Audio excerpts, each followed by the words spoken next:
Hello, Miss Emily McFarlane. How are you doing today, girl? I hope you're doing well. Today is the 4th of September, 2019. And I just wanted to sit down and spend some time with you and get all cozy and just feel amazing with you tonight. I hope you're doing really well. Hope your classes are doing exceedingly well. I have a feeling that you have a strong love of learning, and that's wonderful, just like your dad. I don't actually know that that's true. I'm just guessing. I figure that since we have about the 50% the same genetics, and that your brain is about the same as mine, that one of the things you love to do is learn new things. I don't know that for sure, but maybe it's true. I think I'm willing to bet that it's true. Speaking of learning new things, I have been regularly practicing the ukulele. By regularly, I mean I've done it twice in the last 3 days. I know that may not be a lot, but I'm just getting started, girl. I'm just getting started. I know. I'm really enjoying it. I'm really trying my best to feel into the music, to really get a sense of just sort of the heart of the music, right? The feeling associated with the chords, the emotions that are elicited. For me, I think I'm going to try to think of the ukulele as being a tool for emotion, for emoting emotion, a tool for my emotional expression. Yeah, and less of a technical challenge. I've got enough technical challenges in my life. Thank you very much. I've got enough intellectual challenges. I want some fun. I want some play. And I think that if I make it a lot of fun, it'll stick. Yeah. So that's the theory. So far, it's been working. I've been trying to have fun. And as soon as I stop having fun playing the ukulele, I stop playing the ukulele. I don't persist in playing it when I'm not feeling in the mood for playing it. But one thing I'm discovering is that I like to play it a lot. And so when I do play it, I play it for a long time. And when I do, my fingers get tired, right? So we'll see how strong my joints are. I've been weightlifting, right? Regularly. And so I'm wondering how that weightlifting will affect my ability to play ukulele. How long might I be able to play? I actually did take guitar lessons at Ellen Hancock College probably about 10 years ago. Well, longer than that, maybe like 15 years ago. And fact is, my finger muscles were just not that strong because, well, I wasn't doing a lot of activity. And so what happened is I found that I got like carpal tunnel syndrome real easy, and I just had a real problem with playing for a long time, or any time at all after a little while. I'm hoping that with the weightlifting, I'll be able to play the ukulele more often. There's something about, when today I went to the gym and I did weightlifting. And so I was lifting 70-pound barbells, doing bicep curls. And then just prior to that, I was doing hammer curls with a 45-pound dumbbell. And then prior to that, after that, I was weighing my whole body down with an additional 25 pounds of weights and doing tricep extensions.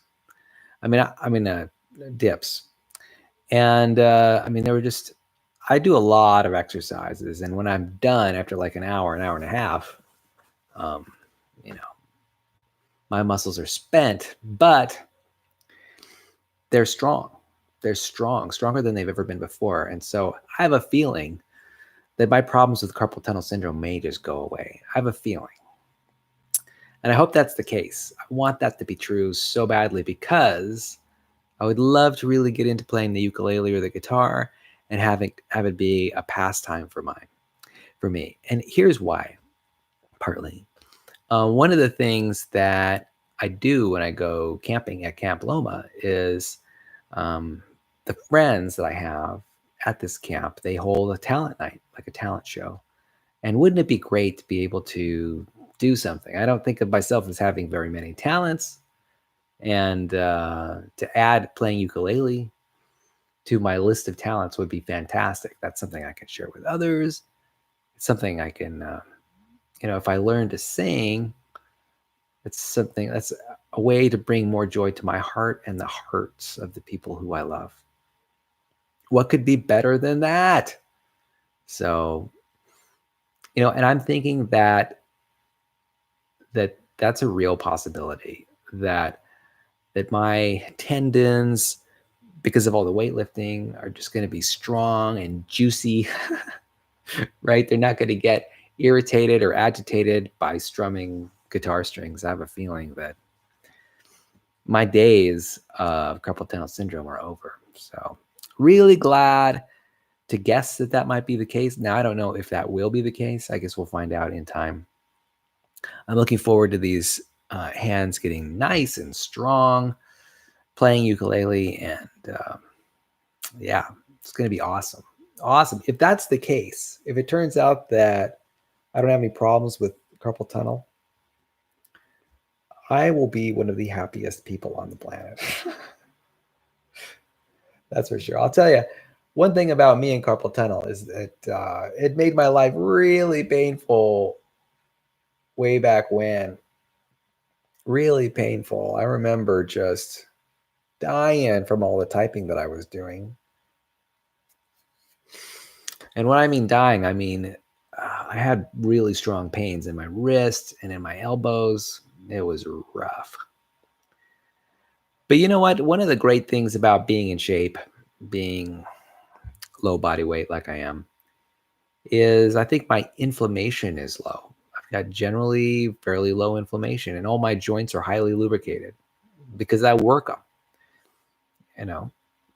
I work every one of my joints from my feet to my ankles to my knees to my hips, my back, my shoulders, my elbows, my wrists, and every one of my finger muscles.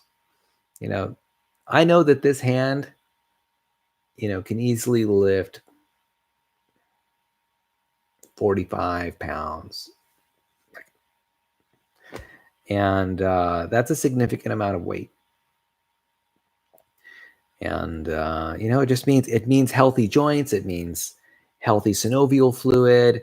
It means healthy ligaments, healthy tendons, healthy muscles, healthy bones. I mean, it means a lot. It means a lot. And so I'm so pleased to be able to have a body that is in as good shape as it is. I fully recognize that there are a lot of people that don't have bodies in as good a shape as mine. In fact, I used to have a body that was totally bad shape.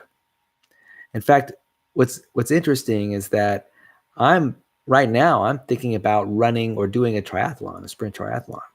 I'm thinking about what is the quickest, soonest way that I could do a triathlon. I'm looking at active.com and other websites to find a triathlon that I can do. I've got a bike, I've got a tri-suit, I've got everything I need right now in terms of equipment. So pretty psyched about that. There's only one problem. Triathlon season is over. What? Yeah, apparently there's a season for triathlons. Who knew? And I think it's like spring, summer, fall. And then and maybe early fall, because when it goes to late fall and winter, apparently there's not very many triathlons. So that is not a big deal because I think in Southern California, they probably hold them year round. So maybe I'll go to San Diego and do a triathlon there. I have no problems doing that. So long as I could get a triathlon under my belt, I think. And I'm good to go. Yesterday, I ran, how much did I run? I ran like 6 miles. Huge distance, man. Serious. And how did I feel after the running of the 6 miles? Like nothing happened. It was a piece of cake. So that's great because most triathlons, sprint triathlons, are only 3 miles long, 3.2 miles. So that's just half the distance. I know. And my bicycling is easily a good 12 miles. I'm gonna have no problem hitting the 12-mile mark on any kind of ride. The thing is, I just have to do it on the bicycle that I actually own. I have only in the past I've only rode bicycles that are stationary bikes at the gym. Big whoop. So what I really need to do is ride a bicycle like a real one where I have to balance because my balancing muscles are totally out of shape. I don't know where my balancing muscles even are. What do they look like? I don't know, but they're not strong enough. My guess is that my balancing muscles aren't strong enough to balance me for a whole hour. I don't know. And here's the thing too. My butt muscles, when I'm on the bicycle trainer, or actually when I'm on the stationary bike at the gym, I'm sitting in one of the most cush seats ever. Like, what's kind of funny is that there is basically no other seat that I've sat in that is as comfortable as these stationary bike seats, which is great. Quite often they're padded, they're leather seats, they're like bucket seats, man. No, they're not that good, but they're very comfortable. And so the thing about it is my Trek bike, it has like your regular standard, plastic seat. Who knows how long my butt's gonna survive on that. It's gonna be cutting off the circulation to the lower half of my body. I know. And that is going to be rough. I don't know. We'll have to see. I don't know. I don't know if I can sit on that tiny seat for an entire hour as I do the sprint triathlon. So I really have to check it out and see how much my butt hurts after that. So, and then swimming. Swimming is a breeze. I easily do like 10 lengths of the pool, more than what most triathlons have in their arsenal. I easily do 50% more laps in the pool than any of the triathlons that I know of. So I'm overperforming. In fact, I'm overperforming in pretty much every sport. I'm overperforming by double on the run, overperforming by double on the swim right now. And I'm matching the bike. So, man, Triathlon City, here we go. So I'm really looking forward to that. I'm going to hunt down a triathlon maybe later. Here's the thing. I got so much stuff going on. I mean, I just can't. I need like a day off. I need to take a day off and just do a triathlon at home.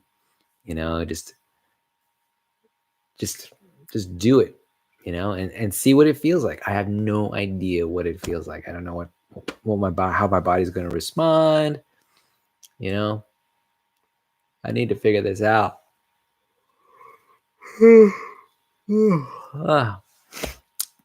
So, but that's not the most exciting thing going on in my life right now. No. And you know what? Triathlons are a pretty exciting thing going on in my life. But one of the most exciting things that's going on in my life is my interest in water sports, particularly stand-up paddleboard and surfing. I know. So I have a mind. I have an idea in my mind.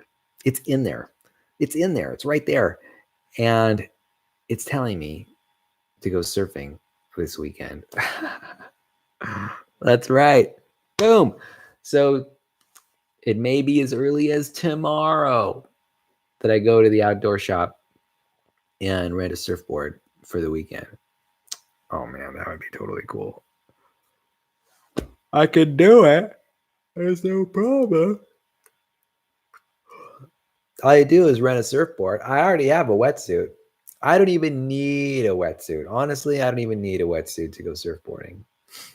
Surfing? It's surfing. It's not surfboarding, is it? It's surfing. So that's what I'm going to do.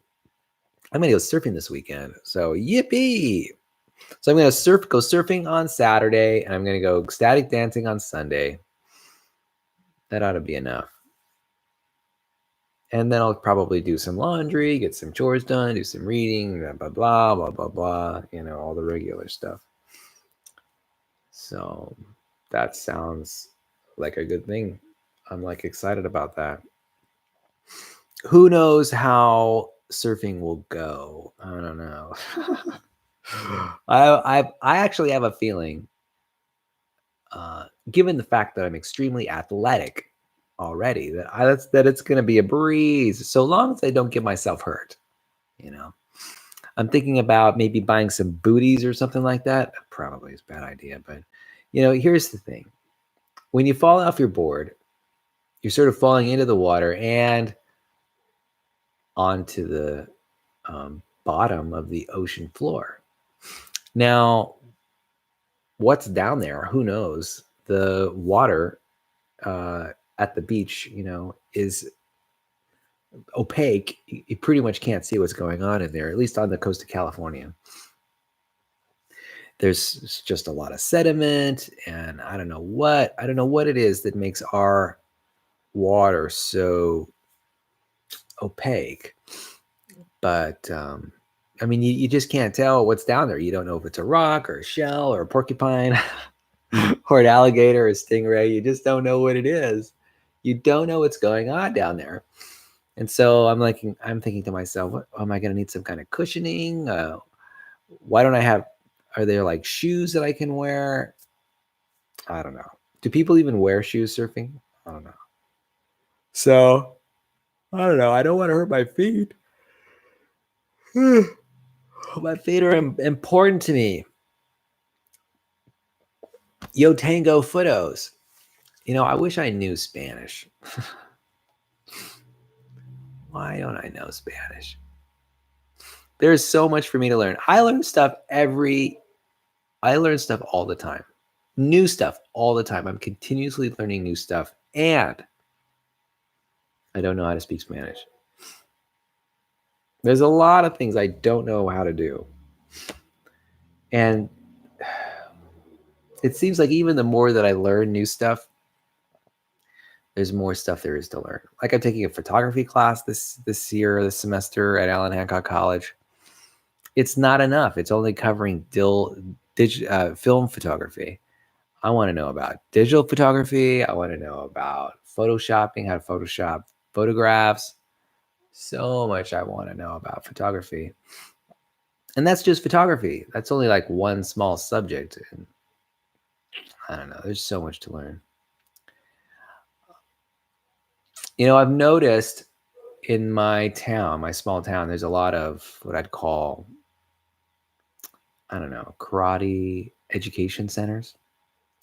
Like they're learning like jujitsu and judo and all that stuff. And let me tell you, I've always really struggled with the decision to learn a martial art because here's the facts. I consider myself to be a pacifist. So does it make sense for a pacifist to learn a martial art? And really, I've been struggling with this question for a long, long time. Have struggled with this question for like 20 years. I don't know if it makes sense for pacifists to learn a martial art. It probably does. I can imagine a number of people doing it, who are pacifists, but I just don't know. It's a struggle. There's an ethical struggle there, a moral struggle. So I don't know, man. What do you think? Is it ethical for a pacifist to learn a martial art? I don't know, man. It's kind of like having an animal rights activist buy a fishing rod. Like, would an animal rights activist ever buy a fishing rod? Think about it. I mean, I don't own a fishing rod. Do I? No, I don't own. I don't own a fishing rod, and I may never own a fishing rod again because I'm not an animal rights activist, but I appreciate animal rights, value animal rights. Animal rights are important to me, and I don't think that I could say hunt a fish by fishing for it in a stream, um, and killing it in the process. That's definitely not for me. That's not up my alley. I'm not interested in that. Now, there are people, I'm sure, who appreciate human rights and animal rights and animal welfare who do fish and that they do catch and release, right? They remove the hook from the fish and then they let the fish go. And, I thought about that myself when it's come to fishing. Could I do catch and release? And here's the thing. I don't think I can do it. I'm an advocate of animal rights, and this whole idea of catching and releasing fish to me just doesn't sound right. You are injuring the fish in the process of catching it, and you might injure it in ways that are mortal. And not only that, but I mean, a fish in its natural environment is subject to lots of pathogens in the water, and I'm sure it has predators that are trying to kill it. And so if you reduce the fitness of a fish by injuring it in its muscles or its scales or its gills or its jaw, you make it, in my view, you make it exceedingly vulnerable, that fish exceedingly vulnerable to be captured and eaten by predators. And I can't justify it. I mean, I think of the fish's children. Those children will be without a father or mother. If because there's the circle of life. I've hit animals before with roadkill, and I'm hopeful that in the future some bright engineer will come up with a solution. I already have an idea. Have compressed gas cartridges or cylinders in the back of a car, in the trunk. Route the hoses from the cylinder to the front tires of the vehicle, and then have them have motors that spray the pressurized gas. And then as say a rodent crosses the street, there's a visual system. What I envision is like a visual system that identifies the animal. It'll say like rabbit, and it'll identify its location, and then it'll spray just as much air as it needs to cushion the rabbit and fling it out of the way. All we need are giant air guns on the front of cars. I'm totally serious. This is what I want to invent. I want this to be on every single car. Essentially like air guns that just shoot puffs of air to prevent animals like gophers and mice and things and rattlesnakes from getting underneath the tires. Come on. Somebody could put that. Somebody needs to put that together. I would totally buy one. You're going to probably need some kind of amazing artificial intelligence to pull that together. Yeah, you're going to have lasers, lasers and masers and radar and LiDAR. You're going to have it all. Fiber optics. In order to protect these animals that are continuously being crushed by the tires of vehicles that are driving by on the road. So I don't know if you can sense, but this subject is compelling to me. Because I'll tell you why. I am saddened, deeply saddened, about the loss of our fellow furry friends at the base of these tires that are vehicles right on top of.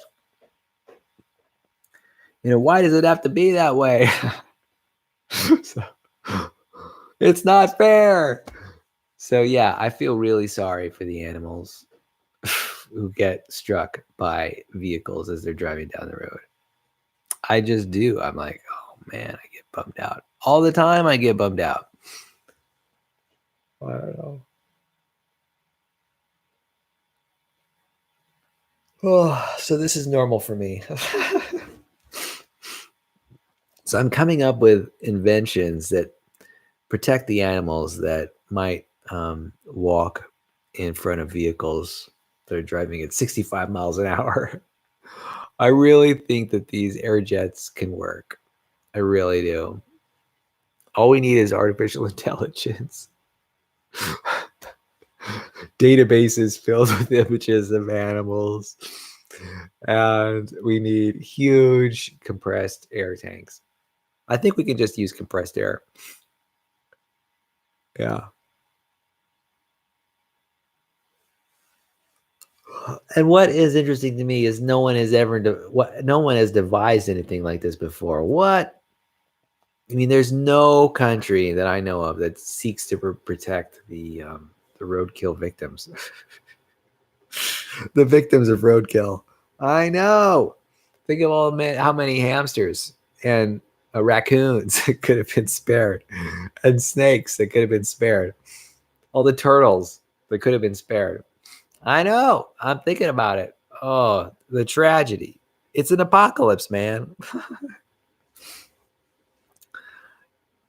Chip and Dale, those chipmunks, they're goners if they step into the street. Unless, of course, they've got these air blowers. This idea. Oh man. Let me tell you, I'm tired. What time is it? Oh man, it's time to go to bed. I've been working hard these last few days, physically. Yesterday, Emily, you ought to have seen me. You should have seen me after my run, right? I ran for 54 minutes or something like that. I ran pretty fast for me. And I was just drenched in sweat. My shirt was way down. There's something about my body that just emits perspiration like crazy when I'm running. And I think part of the reason that I am so sweaty when I run is that inside the gym, it's like hot and humid. They don't have enough ventilation in the gym. So here I am having a serious workout and there's not enough ventilation to cool my body. This is totally accurate. Well, I'm exaggerating because my body cools itself pretty well, but I do wish it was a little cooler. I mean, cooler in that gym. It's just too warm. I know there are people in there. But the fact is, if those people had common sense, um, they'd be working out and making themselves sweaty.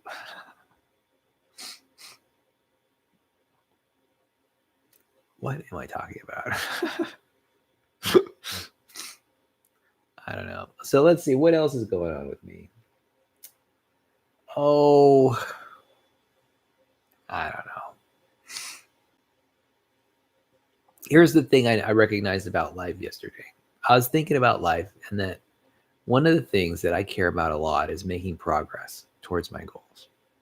Making progress towards my goals through using to-do lists or calendars or whatever is an important thing for me. I really need to make progress. There needs to be an improvement. And quite often making improvements requires action, right? So um anyway, so oh yeah, so I'm always trying to do better than I am. But one of the questions I run into is what is better? What does better even mean? So I've been contemplating today or in other days like singleness versus couplehood, right? Which one's better? Well, honestly, I can't say. I don't know. I've experienced both, and no state is 100% satisfying. Not for long, anyway. So, what What does that mean? What do I even? I don't know. So which is better, being coupled or being single? I don't know. It's not easy to know. How about for my personality in particular? I don't know. I just don't know. Here's the thing about existentialism and our universe. There are no objective values. There just aren't any. You know, we live in this value-free universe. How it got this way, who knows? But values are not important. They're only important to living things who have an interest in staying alive. That's the old time. I mean, you could always ask yourself, oh, so here's the question. Here's the infinite dilemma. It says, what kind of purpose do you overlay onto your life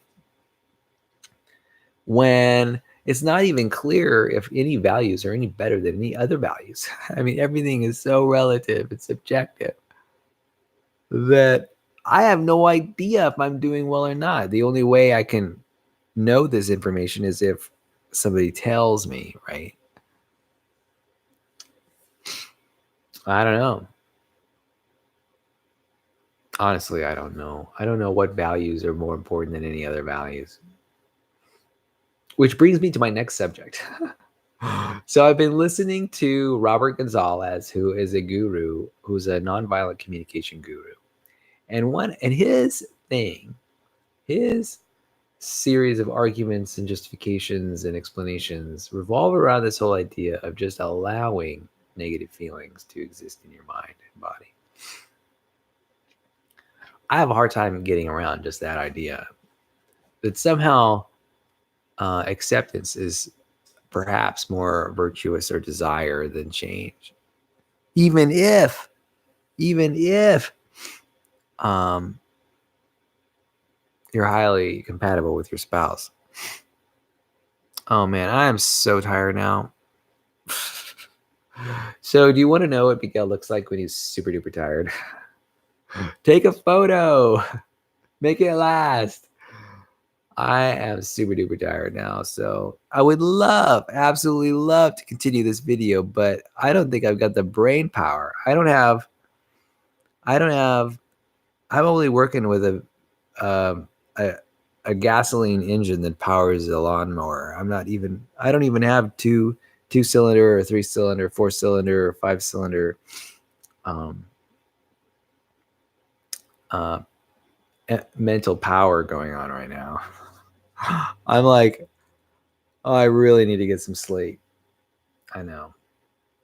Oh boy. So Emily, I want to wrap up by telling you how much I love you. Truly, how much I love you. My love for you is unconditional. It doesn't care what you do. I don't care what you do. I don't care how you conduct yourself. I don't care whether you rob banks. I don't care whether you snort drugs. I I have unconditional positive regard for you. And you're welcome. That is my approach. It is my modus operandi. It is how I behave in the world all the time. I'm the embodiment of kind regard, girl. Well, I don't know. Maybe I'm not. But I can tell you what I am now. I'm super duper tired. Oh my gosh. So I'm going to go to bed right now. Emily, I want you to know that I think you are wonderful. Miss Emily Claire Trujillo McFarland. One great gal.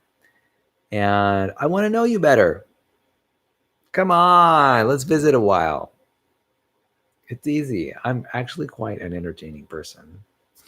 I love having conversations with people, near or far, friends or strangers. Come one, come all. Let's sit down and chat. And I would love to spend some time just focusing on you and your needs and desires, wants, wishes, goals, intentions. I would love that. I'd love to know how you feel and what's important to you, what you value, what your goals are. I don't have any of that information. So I make it up. That's what happens. That's what I do. I make it up. I'm just that good. So, Emily, I'm really going to leave right now and I'm going to go to bed. And before I fall asleep, too late. Anyway, I hope you're doing well, Em. I love you very much. I wish the best for you. And I'm optimistic about the future between you and I. Absolutely optimistic. I think we can make it happen. We can, we can, we can. I mean, I've been trying to reach out and connect to you in every way I can for almost 10 years, almost a decade. Have I been successful? Twice. I was successful twice. Twice in those 10 years. And I'm grateful for those. I'm grateful for those 2 times that I got to see you. Super grateful. Let's make it 3, girl. We can do it. We'll do it together. I'll talk to you later. Have a good night. Love you.